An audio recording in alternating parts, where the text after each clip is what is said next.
భారత్కు ఆయువు పట్టైన నైరుతి రుతుపవనాల విషయంలో ఏడాది ఓ అసాధారణ మార్పు జరిగింది. అదేంటంటే ఈ రుతుపవనాలు హిమాలయాల దాకా వెళ్ళి ఆగిపోయి తిరిగి ఈశాన్య రుతుపవనాలుగా అక్టోబర్, నవంబర్లో వర్షాలకు కారణమవుతాయి.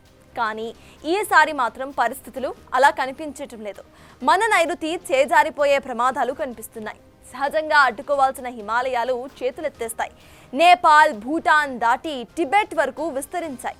అంటే మనకు డిజాస్టర్ లోడింగ్ అవుతున్నట్లేనా?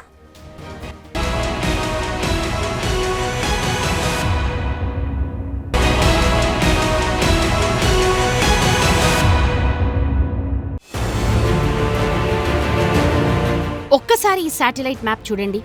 ఇది నైరుతి రుతుపవనాలు విస్తరించిన ఏరియా.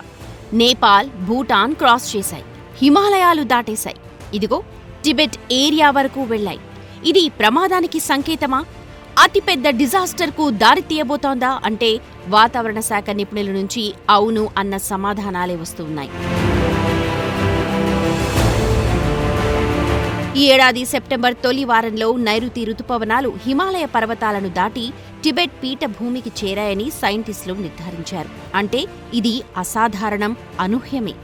ఋతురాగాలు శృతి తప్పయనడానికి ఈ శాటిలైట్ మ్యాప్ నిదర్శనమంటున్నారు. సాధారణంగా హిమాలయాలు ఈ రుతుపవనాలకు సహజ అడ్డంకిగా పనిచేస్తూ వర్షపాతాన్ని భారత్, నేపాల్, భూటాన్లలో కురిపించి టిబెట్ను ఎప్పుడూ డ్రైగా ఉంచుతాయి. టిబెట్లో ప్రధానంగా వింటర్ సీజన్లో వెస్టర్న్ డిస్టర్బెన్స్లతో హిమపాతానికి కారణమవుతుంది. సో ఇప్పుడు టిబెట్ ఏరియాలోనూ వర్షపాతం పెరగడం వాతావరణ మార్పులకు సంబంధించి ఇదో పెద్ద హెచ్చరికే. ఒకవేళ మనకి హిమాలయాలను దాటుకుని రెగ్యులర్గా ఇలా పోతున్నట్టయితే మనకి సెంట్రల్ ఇండియాలో, నార్త్ ఇండియాలో కొంతవరకు వర్షపాతం తగ్గిపోయే సూచనలు ఉన్నాయి. ఎందుకంటే మనకి ఈ మాన్సూన్ విండ్స్కి గోడ కట్టినట్టుగా హిమాలయాలు ఉండటం వల్ల ఈ మాయిశ్చర్ అనేది బ్యాక్ను ఉన్నటువంటి ల్యాండ్ మాస్ మీద బాగా పేరుకుని ఈ ప్రాంతంలో 4 మాసాల పాటు మనకి వర్షాలు లభిస్తున్నాయి. అయితే ఇటీవల మనకి గ్లోబల్ వార్మింగ్ వల్ల రకరకాలమైన వింత పరిణామాలు చూస్తున్నాము. అలాగే మనకి ఈ శీతాకాలంలో ఎక్కువ వచ్చే వెస్టర్న్ డిస్టర్బెన్సెస్ మాన్సూన్ పీరియడ్లో కూడా ఎక్కువ వచ్చాయి. వీటన్నిటినీ ప్రస్తుతం మనకి ఈ రీసెర్చ్ అండ్ అనాలిసిస్ వింగ్లో మనం వీటన్నిటిని రాగల 2-3 నెలల్లో పూర్తిగా పరిశీలించి ఇది రెగ్యులర్ ఫినామినాగా మారే అవకాశం ఉందా, లేకపోతే ఈ ఒకసారి ఏదో యాదృచ్ఛికంగా జరిగిందా అన్నది కూడా నిర్ధారించడం త్వరలోనే జరుగుతుంది. నైరుతి రుతుపవనాలు జూన్ నుంచి సెప్టెంబర్ దాకా ఇండియాలో వర్షానికి కారణం. సముద్ర జలాలు వేడెక్కి నీరు ఆవిరై బంగాళాఖాతం, అరేబియా సముద్రం నుంచి వచ్చే తేమగాలులు నైరుతి రుతుపవనాల రూపంలో దేశమంతా విస్తరించి మన ఆర్థిక వ్యవస్థకు, వ్యవసాయ రంగానికి చాలా కీలకంగా ఉంటూ వస్తున్నాయి. ఇవి నార్త్కొచ్చేసరికి హిమాలయ పర్వత శ్రేణులు ఎత్తుగా పెట్టని కోటలా అడ్డు నిలుస్తాయి. వీటిని టిబెట్ దాకా విస్తరించకుండా హిమాలయాలు అడ్డుకుంటాయి. టిబెట్ను పొడిగా ఉంచటంలో కీలకంగా మారుతాయి. ఎత్తైన హిమాలయాలను దాటుకుని ముందుకు వెళ్లలేక నైరుతి రుతుపవనాలు తిరిగి ప్రయాణం మొదలుపెడతాయి. అవి ఈశాన్య రుతుపవనాలుగా మారతాయి. వీటికి అల్పపీడనాలు తోడై నవంబర్, డిసెంబర్లో వర్షాలు కురిపిస్తూ వెళతాయి. ఇదంతా బాగానే ఉంది. అయితే నైరుతి టిబెట్ దాకా వెళ్లడంతోనే ఇప్పటిదాకా ఒక లెక్క, ఇకపై మరో లెక్క అన్నట్టుగా సీన్ తయారైంది. Wadia institute of Himalayan geology glaciologist Manish Mehta సహా ఇతర సైంటిస్టులు ఈ రుతుపవనాలు హిమాచల్ ప్రదేశ్, ఉత్తరాఖండ్, లడాక్ ప్రాంతాల నుంచి టిబెట్ వరకు వెళ్లడం అబ్జర్వ్ చేశారు. ఇది మొదటిసారి జరిగినట్టు WIHG సైంటిస్టులు చెబుతున్నమాట. ఇది అసాధారణం, అరుదైనది అంటున్నారు. చరిత్రలో ఇలాంటి ఘటనలు గతంలో అత్యంత అరుదుగా జరిగినప్పటికీ 2025లో ఇది మాస్ స్కేల్లో జరిగి టిబెట్లో వర్షాలకు కారణమైందని ఐడెంటిఫై చేశారు. వీటికి తోడు వెస్టర్న్ డిస్టర్బెన్సెస్ ఎఫెక్ట్తో సంఘర్షణ కారణంగా తేమ గాలి 2000 మీటర్ల ఎత్తు దాటి టిబెట్ వైపు వెళ్లిందంటున్నారు. సో ఇలా నైరుతి ఈసారి టిబెట్ దాకా వెళ్లడానికి చాలా కారణాలు ఉన్నాయంటున్నారు. వాతావరణ మార్పులు, భూతాపం ప్రధాన కారణంగా చెప్తున్నారు. గ్రీన్ హౌస్ వాయువులతో భూమి, సముద్రాలు వేడెక్కడం వల్ల హిమాలయాల్లో మంచు కరగడం, మిగతా ఏరియాల్లో స్నో ల్యాండ్ కవర్ తగ్గడం ఇవన్నీ సమస్యలను పెంచుతున్నాయి. పర్వతాల్లో తక్కువ ఎత్తులో ఉన్న చోటి నుంచి రుతుపవనాలు వెళ్లి ఉండొచ్చంటున్నారు. వేగంగా వీచే గాలులు ఈ రుతుపవన తేమను హై ఆల్టిట్యూడ్కు తీసుకువెళ్లి హిమాలయాలను దాటించేశాయంటున్నారు. వీటికి తోడు లానినో ఎఫెక్ట్, పొల్యూషన్ రుతుపవనాలను తీవ్రం చేశాయి.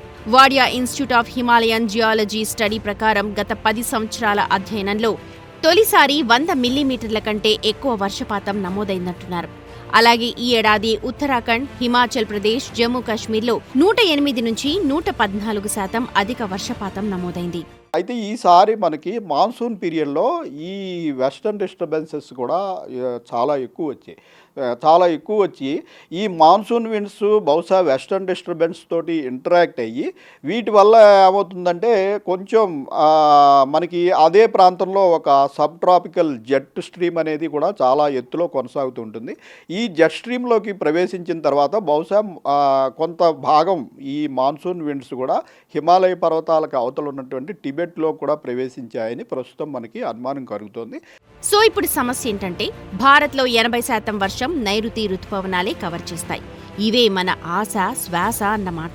ఇవి కాస్త వర్షాన్ని టిబెట్ ఆ తర్వాత దాకా తీసుకువెళితే మాత్రం మన దగ్గర రెయిన్ ఫాల్ పై ఎఫెక్ట్ ఖచ్చితంగా ఉంటుంది. పైగా పొడిగా ఉండే టిబెట్ ఏరియాలో అధిక వర్షపాతంతో అక్కడ పర్యావరణం మారుతుంది. అంతేకాదు దక్షిణాసియా వెదర్ సైకిల్స్ కూడా మారి పెద్ద పెద్ద డిజాస్టర్స్ జరిగే ప్రమాదం కూడా లేకపోలేదంటున్నారు వెదర్ సైంటిస్టులు.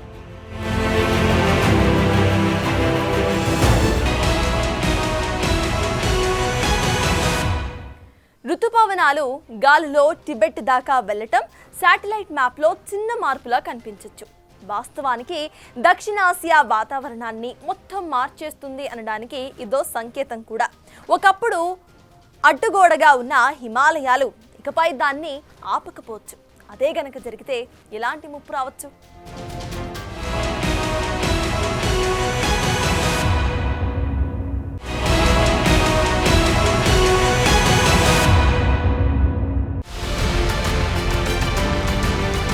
నైరుతి రుతుపవనాలకు వెస్టర్న్ డిస్టర్బెన్స్లు పెద్ద ఎఫెక్ట్ గా మారుతున్నాయి.